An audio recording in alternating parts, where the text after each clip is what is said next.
Supreme court ने फौजी अदालतों में सिविलियंस के ट्रायल के खिलाफ दरखास्तों पर दरखास्त गुजारान की हुक्म इम्तना की दरखास्त मुस्तरद कर दी। सुप्रीम कोर्ट में चीफ जस्टिस उमरता बंदियाल की सरबराही में justice Ijazul Ahsan, justice Munib Akhtar, justice Yahya Afridi, justice Mazahar Ali Naqvi और जस्टिस आयशा मलिक पर मुश्तमिल 6 रुकनी लार्जर बेंच ने फौजी अदालतों में सिविलियंस के ट्रायल के खिलाफ दरखास्तों पर समाअत की।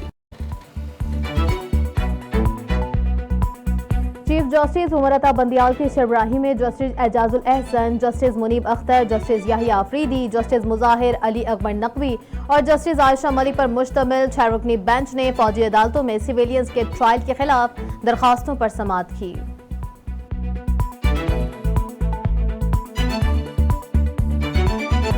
वज़ीर-ए-आज़म शहबाज शरीफ ने स्वीडन में कुरान पाक की बेहरमती की वाक़े की शदीद मजम्मत की है। वज़ीर-ए-आज़म शहबाज शरीफ ने अपने बयान में कहा कि OIC के प्लेटफॉर्म से इस शैतानियत के तदारुक की मुश्तरका हिकमत अमली बनाएंगे। OIC को उम्मत मुस्लिमा के एहसासात की तर्जुमानी और शैतानियत को रुकवाने में तारीखी किरदार अदा करना है। तौरात, इंजील और कुरान करीम की बेहरमती की इजाज़त देने के फैसले को तब्दील करने की मुहिम चलाएंगे।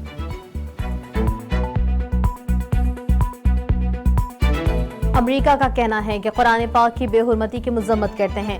ये घिनौना अमल है। हम कुरान पाक और दीगर इबादत की अहमियत को सराहते हैं। तर्जुमान अमरीकी महकमा खारजा मैथ्यू मिलर ने वाशिंगटन में प्रेस को ब्रीफिंग देते हुए कहा, बुनियादी जमहूरी उसूलों को सपोर्ट करते हैं, न सिर्फ पाकिस्तान बल्कि दुनिया में कानून की हुक्मरानी के हामी हैं।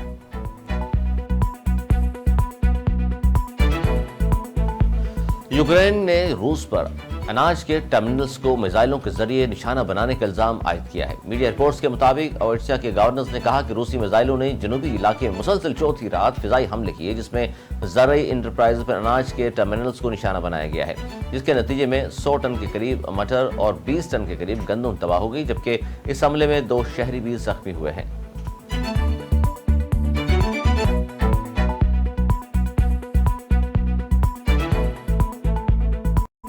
और साबिक कप्तान इंजमाम उल हक का कहना है कि पहले इमाम की सिलेक्शन पर बात हुई थी। अब कहा जा रहा है इसने अच्छा खेला। कराची में मीडिया से गुफ्तगू में इंजमाम उल हक ने अपने भतीजे इमाम उल हक की परफॉर्मेंस समेत उनकी होने वाली तनकीद पर बात की है। इंजमाम उल हक ने कहा, इमाम के सिलेक्शन पर काफी बात हुई थी। अब आप कह रहे हैं कि उसने अच्छा खेला, पहले इमाम के सिलेक्शन पर बात होती थी।